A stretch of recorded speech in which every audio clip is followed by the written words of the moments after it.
विश्व हिंदू परिषद के 100 वर्ष पूरे होने पर रविवार को सेमरा में हिंदू सम्मेलन का आयोजन किया गया। सम्मेलन में बड़ी संख्या में श्रद्धालु और हिंदू संगठनों से जुड़े लोग शामिल हुए। कार्यक्रम के मुख्य अतिथि रहे संत रीतेश्वर महाराज। अपने उद्बोधन में श्री रीतेश्वर महाराज ने कहा कि सनातन धर्म केवल पूजा पद्धति नहीं बल्कि जीवन जीने की भी संस्कृति है।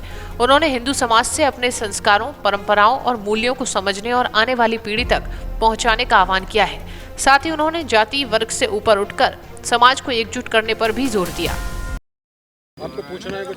महाराज जी, यहाँ आज कार्यक्रम हुआ है, इतनी अच्छी तरीके से भीड़ हुई, क्या कहेंगे आप इसके बारे में? संदेश क्या है आपका? देखिए, ये विराट हिंदू सम्मेलन और संघ की शताब्दी वर्ष, यद्यपि संघ ये कहीं नहीं कह रहा है कि हमारा कार्यक्रम है, कह रहा है आम हिंदुओं के जागरण का विषय है। सब बस्तियों में, मंडलों में एक साथ बैठें, वर्ग भेद मिटाएं, एक दूसरे के घर आए जाएं। और यहाँ आज आप माहौल देख ही रहे हैं, विराट संख्या में हिंदुओं का जन समागम है। स्वतः स्फूर्त लोग उमड़ पड़े हैं। सबके हृदय में ये भावना है कि अब हिंदुत्व की स्थापना जरूरी है अपने हृदय में, क्योंकि इसी से हमारे परिवार का, हमारे राष्ट्र का और समग्र विश्व का कल्याण है। महाराज जी, एक सवाल पैदा हो रहा है, आप हिंदुत्व की बात कर रहे हैं, पहले से ही हिंदूवादी देश है, तो फिर उसके लिए हिंदुत्व के लिए क्या जागरूकता करना है? ऐसा क्या प्रॉब्लम आ गई है, उसके लिए जागरूक करना पड़ रहा है जनता को? हाँ, नहीं, वो तो हमने बता ही दिया कि पहले अफ़गानिस्तान भी तो इसी देश का खंड था, हम अखंड ही थे, पाकिस्तान भी था। और बाकी आप भी समझदार हैं, पत्रकार हैं, आप सब देख रहे हैं देश की हालत, आप समझते होंगे इस विषय को। अयोध्या में आपने एक राष्ट्र कथा करी थी। जी जी।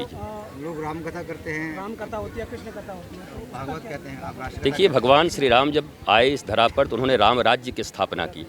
राज्य, राष्ट्र, एक राष्ट्र कैसे सुरक्षित रहे और राष्ट्र के लोग कैसे आनंदित रहें, इसके लिए प्रभु श्री राम ने आकर के मॉडल कोड ऑफ कंडक्ट दिया कि कैसे जीना है मर्यादा में, कैसे धर्म के मार्ग पर, आध्यात्म के मार्ग पर जीना है। तो अब राष्ट्र कथा की ही आवश्यकता है। पर मैं डरता भी हूँ कहीं ये भी थोड़ा व्यवसाय जैसा न हो जाए। तो मुझे लगता है कि इसके प्राण बचे रहने चाहिए और जिनकी धमनियों में वास्तव में राष्ट्र के प्रति, सनातन के प्रति और हिंदुत्व के प्रति भावनाएं हो, वही इसको आगे लेकर आए और उन्हीं स्थानों पर ये हो ताकि राष्ट्र कथा की गरिमा बची रहे।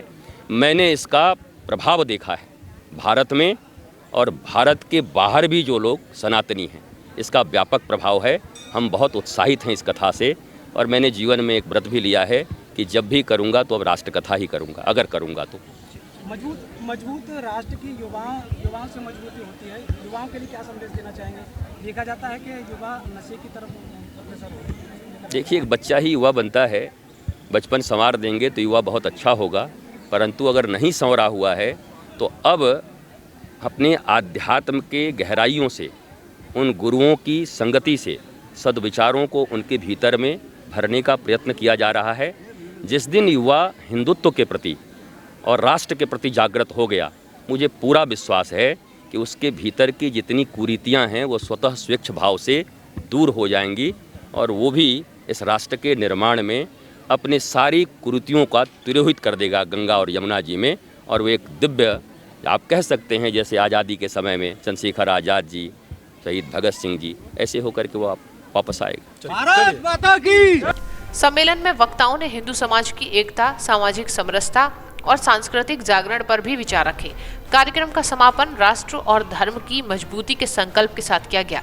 इस अवसर पर प्रांत प्रचारक धर्मेंद्र, भाजपा प्रदेश महामंत्री राम प्रताप सिंह चौहान, जिला प्रचारक मुकेश शिकरवार और उनके साथ तमाम लोग मौजूद रहे। संघ के 100 वर्ष पूर्ण होने पर पूरे देश के अंदर विराट हिंदू सम्मेलन हो रहे हैं। उसी दृष्टि से आज सेमरा ग्राम में एक विशाल हिंदू सम्मेलन, विराट हिंदू सम्मेलन हुआ है और परम श्री गुरु महाराज का भी आशीर्वाद हम सबको मिला है। और निश्चित रूप से जहाँ जो मंच से बात कही गई, आज संपूर्ण हिंदू समाज को एकजुट करने की बात है और शिक्षा के साथ में संस्कार भी देने की आवश्यकता है। तो उसी दृष्टि से आज, और मैं मानता हूँ कि यहाँ अगर के लोग अगर अंश मात्र भी उसको अपने जीवन में धारण करेंगे तो निश्चित रूप से इस क्षेत्र का भी विकास होगा, हम सबका भी विकास होगा। और ऐसे आयोजन लगातार पूरे देश के अंदर समय हो रहा है। महाराज जी ने बिल्कुल हिंदुत्व का जो एकदम ऐसा अलग जगाया है कि ये हम लोग सदियों याद कर रखेंगे। अच्छा, आज हिंदुओं के लिए ऐसी जागरूकता की जरूरत क्यों आन पड़ी है? ये हम लोग आज सोशल